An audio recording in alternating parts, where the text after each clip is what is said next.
주기도문을 우리가 지난 2주 동안 배워가면서 그 주기도문의 그 핵심은 무엇인가라고 생각해 보면 예수님께서 우리에게 기도를 가르쳐 주실 때 그 기도의 중심이신 예수님께 기도하라라는 것이고, 그 예수님께 기도하는 우리들에게 이 능력이 나타나는데, 성경에서는 이 능력을 하나님의 능력을 우리에게 전달해주는 도구로서 우리에게 복음을 주셨다, 이렇게 말씀을 하십니다. 그래서 로마서 1장 16절에 보면은 내가 복음을 부끄러워하지 아니하노니 이 복음은 모든 믿는 자에게 구원을 주시는 하나님의 능력이 됨이라. 이게 굉장히 저희들에게 힘이 되는 말씀인 것 같습니다. 우리 1장 16절을 제가 먼저 읽을 테니까 저를 좀 따라해 주셔서 우리 같이 읽고, 가능하면은 이 구절은 여러분들이 좀 외우셨으면 좋겠어요. 아주 큰 힘이 되실 겁니다. 자, 제가 먼저 읽겠습니다. 내가 복음을 부끄러워하지 아니하노니 이 복음은 모든 믿는 자에게 구원을 주시는 하나님의 능력이 됨이라. 아멘. 그래서 오늘 두 가지를 배워보려고 합니다. 복음이란 무엇이고 능력이란 무엇인가. 이제 두 번째부터 먼저 우리가 다뤄보죠. 능력 있는 사람이란 어떤 사람일까라는 생각을 해봤습니다. 좀 우리의 인생을 돌아보면은요, 우리 모두는 어려서부터 노년에 이르기까지 능력 있는 삶을 살기 위해서 소망하고 노력하는 것 같아요. 어려서는 어떻습니까? 우리 부모를 보면서 우리 부모는 정말 세상에서 제일 능력 있는 사람이야 생각하기도 하고, 또 그렇지 않으면은 우리 부모가 조금 더 능력이 있었으면 좋겠다라는 그런 아쉬움도 가지면서 살기도 하고요.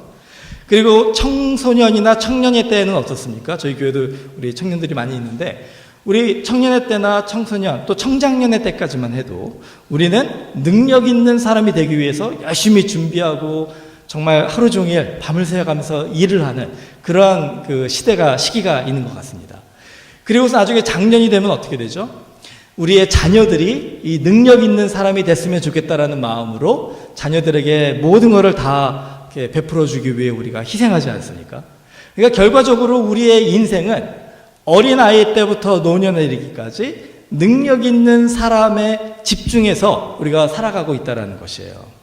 그런데 재밌는 거는 뭐냐면요, 능력 있는 사람은 어떤 사람입니까? 라고 우리가 물어본다면 거기에 대해 우리가 선뜻 대답이 잘 안 나온다는 거죠. 오늘 제가 한번 여쭤보겠습니다. 여러분들에게 능력 있는 사람은 어떤 사람입니까? 어떤 사람을 우리는 능력 있는 사람이라고 얘기를 할까요?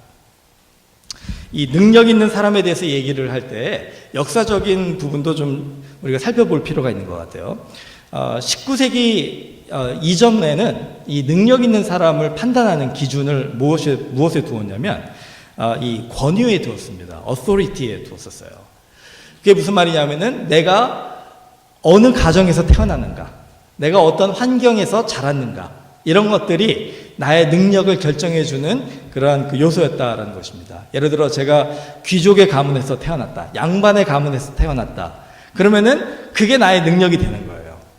내가 부잣집에서 태어났다, 그러면 그게 나의 능력이 되는 거죠.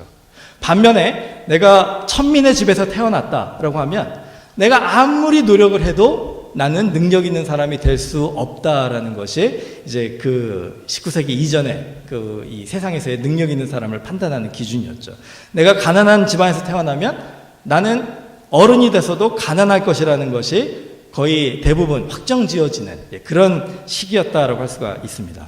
그런데 이제 20세기에 들어와서 그 능력의 기준이 조금 변하죠. 뭘로 변하냐면 appearance, 그 외모로 변하게 됩니다. 그래서 그때부터는 사람들이 뭐에 관심을 가지게 되냐면 겉으로 보이는 이런 이 모습 속에서 나타나는 그 능력을 자꾸 이렇게 신경을 쓰게 되는 거예요.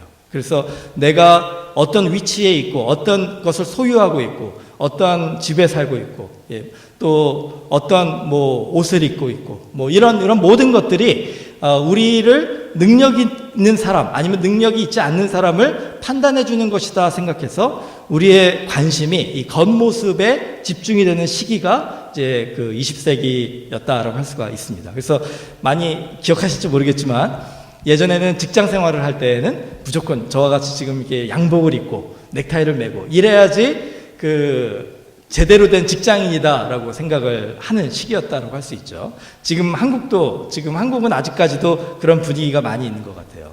근데 이제 20세기 후반부터 이제 21세기에 들어오면서 이게 조금씩 바뀌게 된 게 뭐냐면은 능력이라는 것이 이제 ability, 이 실력이 능력을 좌우한다라는 그런 시기가 된 것 같습니다. 그래서 이게 스티브 잡스나 이제 구글 회사 같은 데가 이제 이런 트렌드를 바꾸는 영향을 했는데 어떻게 되냐면 회사를 가는데 이제는 양복을 입고 오지 말라는 거예요. 예, 편하게 캐주얼리 이렇게 입고 오라는 거죠.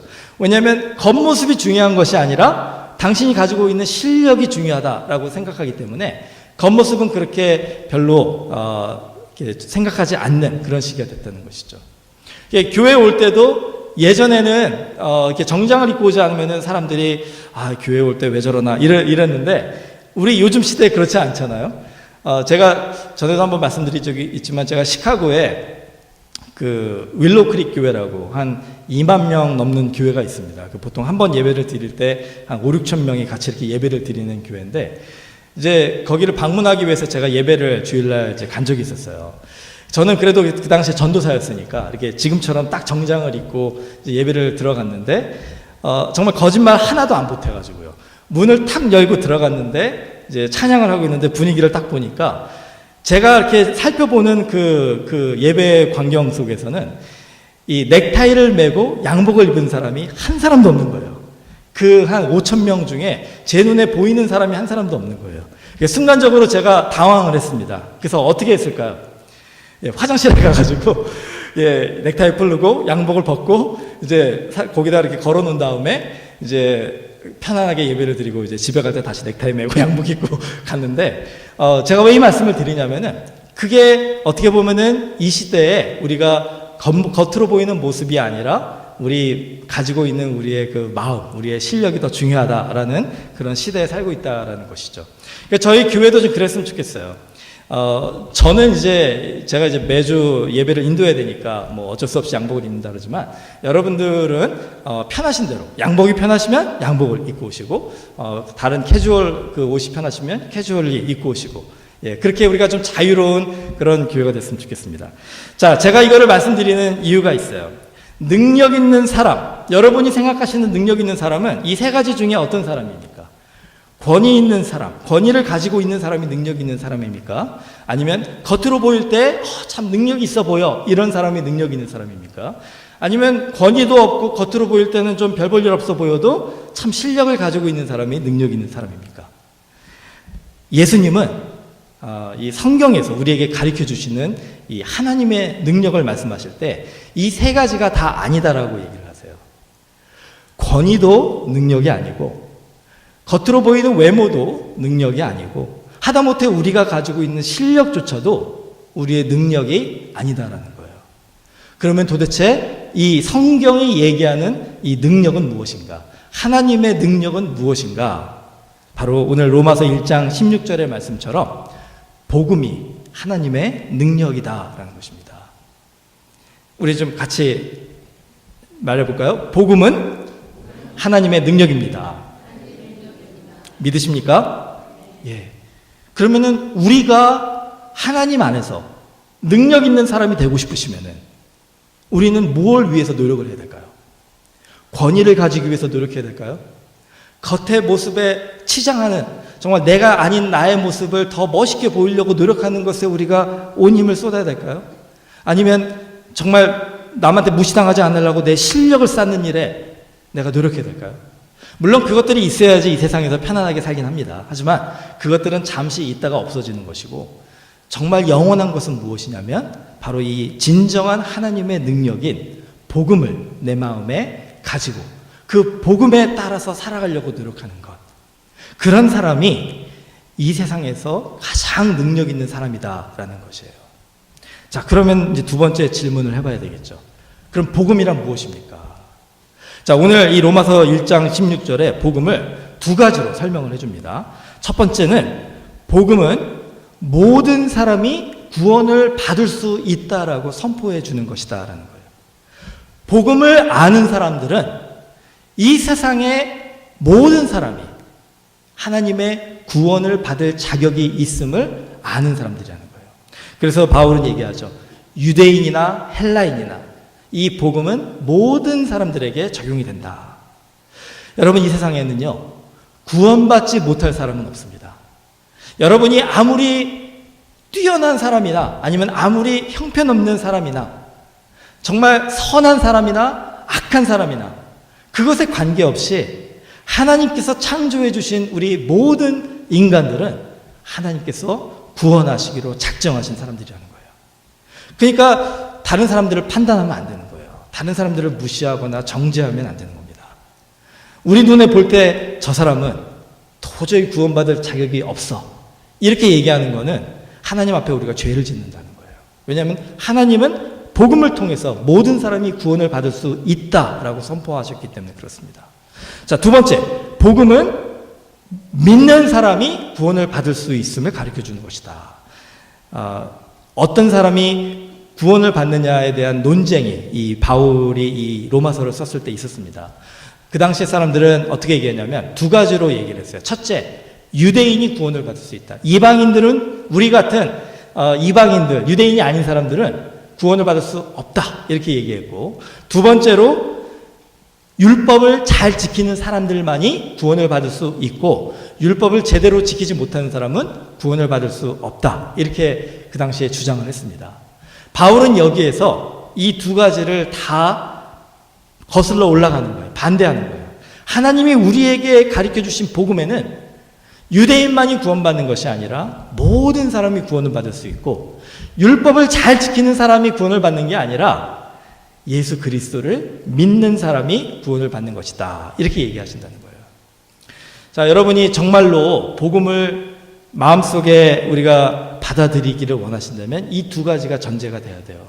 자, 모든 사람이 구원을 받을 수 있다면 그 안에 내가 포함이 될 수 있는 거죠. 예수 그리스도를 통해서 하나님은 나를 구원하기로 결심하신 거예요.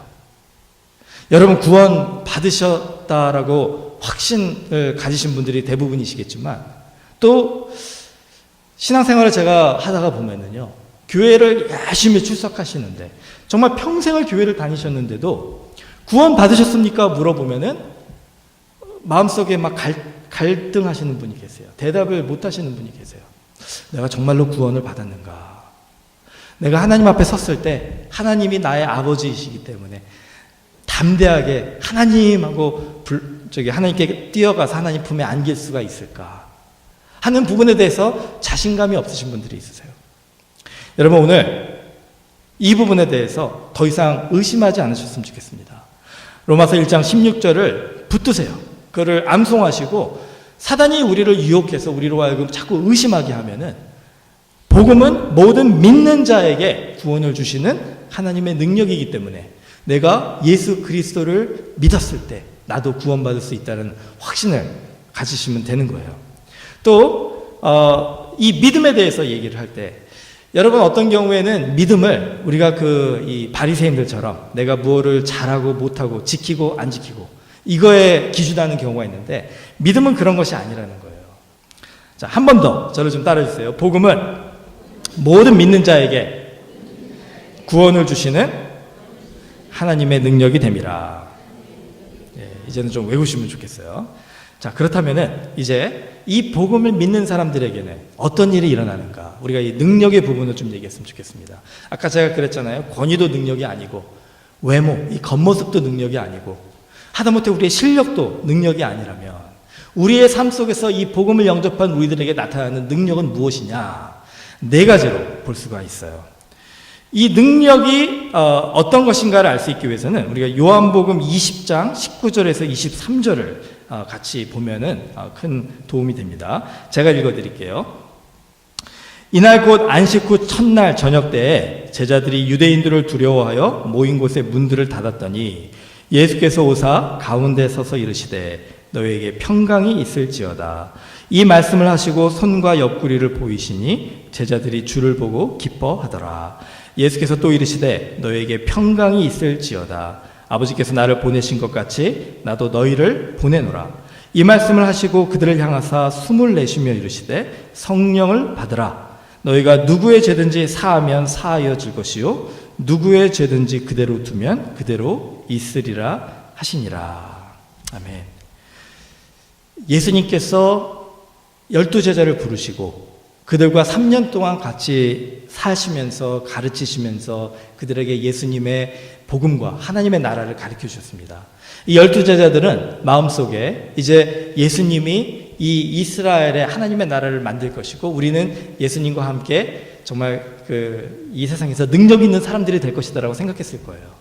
그런데 그 예수님이 로마 병사에게 잡혔는데 풍랑도 잠잠케 하시고 병든 사람도 치유하시고 죽은 사람조차도 살리셨던 예수님이 이 로마 병사에게 너무나도 어이없이 붙잡히신 거예요. 그리고 로마 병사가 가시면류관을 씌울 때 말없이 그냥 피를 흘리시고 침을 뱉을 때 그냥 침묵하시고 매로 때릴 때 채찍으로 때릴 때 정말 어린 양처럼 아무 힘없이 그것을 맞으시고 십자가에 못 박히실 때 죄인처럼 죽으셨다는 거예요. 이 제자들이 그 예수님의 이 결말을 보면서 당황하기 시작합니다. 우리는 예수님이 그리스도시요 살아계신 하나님의 아들이라고 생각했는데 능력 있는 자라고 생각했는데 예수님은 너무 초라하게 볼품없게 죄인처럼 십자가에서 죽어가시는 거예요. 제자들이 그 예수님에 대한 실망이 절망으로 다가와서 이제 암담한 거죠. 이제 우리는 어떻게 해야 되는가. 예수님 때문에 우리도 로마 병사들한테 붙잡혀서 죽게 된 상황에서 다락방에 서로 모여서 문을 걸어 잠그고 두려움 속에 거기에서 갇혀 지내게 됩니다. 그때 예수님께서 그들에게 나타나신 거예요.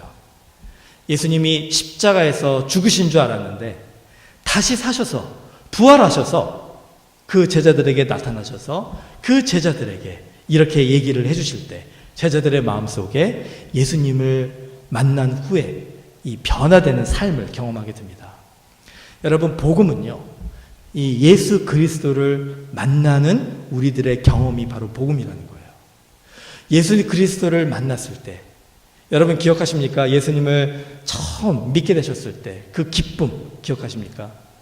복음은 우리들에게 이 기쁨을 주는, 그냥 주는 것이 아니라 충만하게 주는 힘이 있다는 것입니다. 그래서 정말로 복음을 이해하고 이 복음의 능력을 소유한 사람들의 삶에는 기쁨이 충만하다라는 거예요. 오늘 그 말씀을 보시면은 20장 19절에 20절에 보시면 이 예수 그리스도를 만난 제자들이 주를 보고 기뻐하더라 이렇게 돼 있어요. 근데 거기서 기쁨이라는 이 단어가 원어로 보면은요, 그냥 기쁨이 아니라 차고 넘치는 기쁨. 그래서 영어 번역으로 보면은 이거를 overjoy라고 이렇게 번역을 하는 성경의 번역들이 있어요. 그 얘기는 뭐냐면 그냥 기쁨이 아니라 차고 넘치는 충만한 기쁨. 마치 감당하지 못해서 막 터지는 기쁨이다라는 거죠. 여러분, 그런 경험을 할 때 그 기쁨을 가진 사람들의 얼굴에 그 모습이 나타나지 않습니까? 그 기쁨을 가진 사람들의 삶에는 그 기뻐함의 감사함으로 나타난다는 거예요. 여러분, 우리가 정말로 이 복음을 우리 마음속에 받아들이고 이 복음의 능력대로 살아야 되는 이유가 이 세상에 우리를 창조하신 하나님은 우리로 하여금 기쁨을 가지고 살기를 원하시기 때문에 그렇다는 거예요. 어떤 경우에 이제 이 제자들이 다락방에서 두려움 속에서 갇혀 지내는 것처럼 우리의 삶 속에 이 절망의 두려움이 몰려오게 됩니다. 여러분, 그럴 때 그것을 어떻게 이겨내실 수 있겠어요?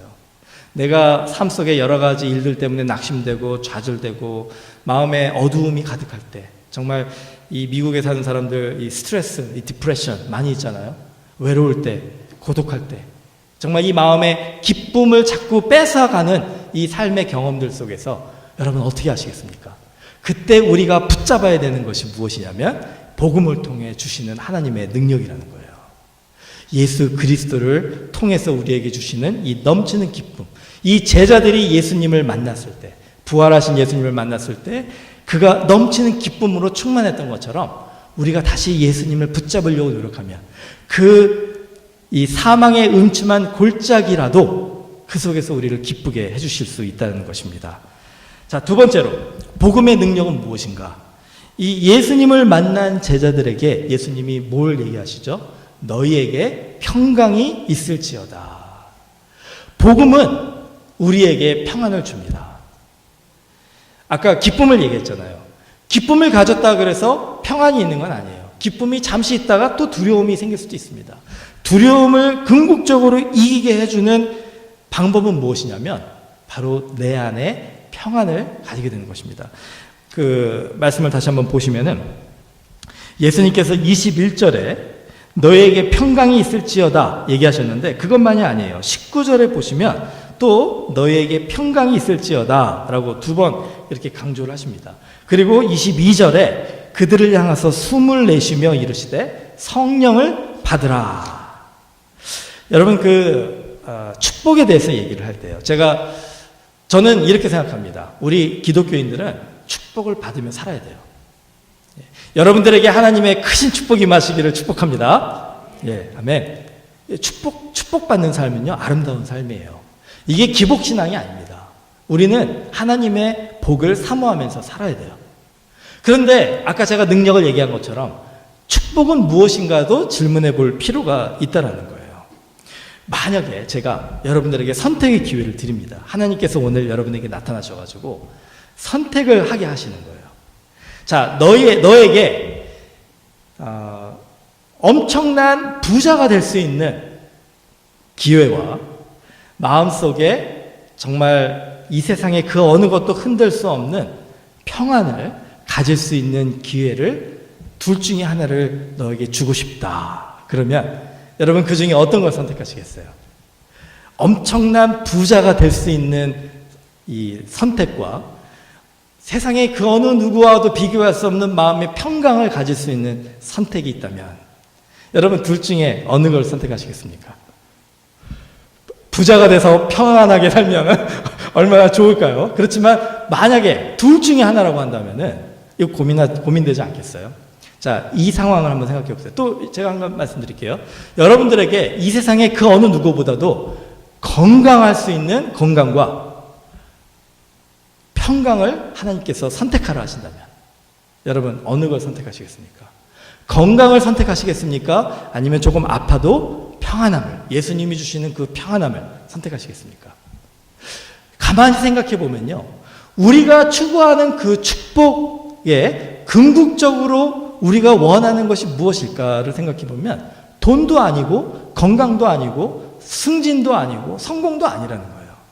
그거는 그냥 도구에 불과한 거고 우리가 정말로 원하는 건 뭐냐면 그것들이 우리들에게 주는 행복 아닙니까? 그것들이 우리에게 주는 이 평안과 기쁨 아니에요? 그런데 하나님이 그것들을 다 건너뛰고 우리가 궁극적으로 추구하는 그거를 그냥 통째로 주시겠다고 한다면 왜 그거를 포기하고 애써가지고 그 부와 명예와 건강과 이런 축복을 찾냐는 거예요. 자, 이거를 생각해 보면은 오늘 예수님께서 제자들에게 오셔서 너희에게 부가 있을지어다, 너에게 건강이 있을지어다, 너에게 성공이 있을지어다, 제자들에게 이렇게 축복하지 않으시고 너희에게 평강이 있을지어다라고 축복하신 이유를 조금 이해할 것 같습니다. 왜냐하면 궁극적으로 제자들에게 필요했던 것은, 또 우리 모두에게 필요한 것은 바로 하나님께서 주시는 평안이다라는 것이기 때문에 그래요. 자, 복음의 능력의 세 번째는 무엇이냐면요, 예수님이 이 제자들을 만나신 후에 그들을 보내신다는 거예요. 예. 다시 한번 21절을 보시면은 예수님이 뭐라고 그러셨냐면 아버지가 나를 보내신 것 같이 내가 너희를 보낸다라고 얘기하셨어요. 자, 여기서 우리가 한 가지 생각해 볼 필요가 있습니다. 뭐냐면은 제자들은요, 지금 어디에 있습니까? 다락방에 있습니다. 갇혀 지내고 있어요. 그들은 목적지가 없는 삶을 살고 있습니다. 미래가 없는 삶을 살고 있는 거예요. 그런데 예수님이 그들에게 찾아가셔서 복음을 주시면서 그들에게 미래를 주시고 소망을 주시고 목적지를 주신다는 거죠. 우리의 인생에서 복음의 능력, 이 하나님의 능력을 가진 사람들은 목적이 있는 사람들이에요. 그 목적이 무엇이냐? 나의 그냥 개인적인 욕심을 채우려고 하는 목적이 아니라, 그렇다면은요, 여러분의 목적이 여러분들의 개인적인 욕심을 채우기 위한 목적이라면은 그 목적은 안개와 같다라고 할 수가 있습니다. 어저께 보니까 안개가 아주 자욱하게 꼈더라고요. 근데 순간 아닙니까? 그 안개가 끼는 그 장소를 조금만 벗어나면은 그 안개는 보이지가 않아요. 언제 있었는지 사라져 버린다는 거예요. 여러분, 우리의 이 목적은 우리의 욕심을 채우는 것이 아니라 하나님께서 우리를 보내신, 이 땅에 우리를 보내시고 프린스톤에 우리를 보내시고 내 가정에 보내시고 내 직장에 보내시고 우리 이 프린스톤 아닌 장로교에 보내신 그 이유가 무엇인가, 그 목적이 무엇인가를 우리가 발견하고 그것을 이루어가면서 아름답게 살아가는 것, 이게 바로 우리에게 원하시는 하나님의 이 능력이다라고 할 수가 있습니다. 자, 마지막으로 복음의 능력은 무엇이냐? 용서할 줄 아는 사람이 되는 거예요. 재밌는 거는요, 20장 19절에서 23절을 보면 예수님이 제자들과 나누는 대화 속에 이게 마치 전혀 예상하지 못하고 전혀 관계없는 한 구절이 나옵니다. 제자들에게 평강을 주시는 거 이해가 되죠. 제자들에게 보내시는 거 이해가 됩니다. 그런데 제자들에게 뭐라 그러시냐면, 너희가 누구의 죄든지 사하면 사하여질 것이요 누구의 죄든지 그대로 두면 그대로 있으리라. 갑자기 이 죄의 용서에 대해서 얘기하신다는 거예요. 이제 아마 천국에 가면은 제가 좀 이 부분에 대해서 좀 여쭤보고 싶어요, 예수님한테. 도대체 갑자기 이 얘기를 하시는 이유가 뭡니까? 문맥으로 보면 전혀 연결이 안 되는 부분이거든요. 근데 거기에서 우리가 한 가지 좀 발견할 수 있는 거는, 예수님이 아마 이런 생각을 하셨던 것 같아요. 우리가 우리 안에 정말로 주님이 주시는 기쁨이 충만하고요, 우리가 우리 안에 하나님이 주시는 평안이 충만하고요, 우리가 우리 안에 하나님의 보내주시는 목적으로 아주 가득 차 있는데, 그렇게 우리를 살아갈 때 우리를 무너뜨리는 것이 무엇인가를 예수님은 이미 아셨기 때문에 그 부분에 대해서 제자들에게 미리 가르쳐 주신 것이 아닌가, 우리들에게 미리 알려주신 것이 아닌가 생각이 듭니다. 자, 이 질문을 해볼게요. 우리가 기쁨과 평강과 목적을 가지고 복음의 능력을 이 세상에 나타내며 살아갈 때 우리를 무너뜨리는 가장 위험한 요소가 무엇일까 한번 생각해 보세요. 여러분의 지난 한 주의 삶 속에서 여러분을 가장 힘들게 했던 게 뭡니까? 돈입니까? 돈 조금 없으면 없는 대로 살 수 있지 않습니까? 건강입니까? 건강은 우리가 열심히 회복하고 운동하면 다시 좋아지는 거 아닙니까? 정말로 우리를 힘들게 하는 게 뭘까를 곰곰이 생각해 보면 결국은 사람과 사람의 관계 속에서 우리에게 오는 상처인 것 같아요. 사람과 사람의 관계 속에서 만족하지 못하는 그런 부분들, 그게 결국은 어디에서 오냐면은 다른 사람들을 용서하지 못하는 우리의 마음에서 온다는 거예요. 제가 계속 이 용서에 대해서 얘기하는 이유가 있습니다.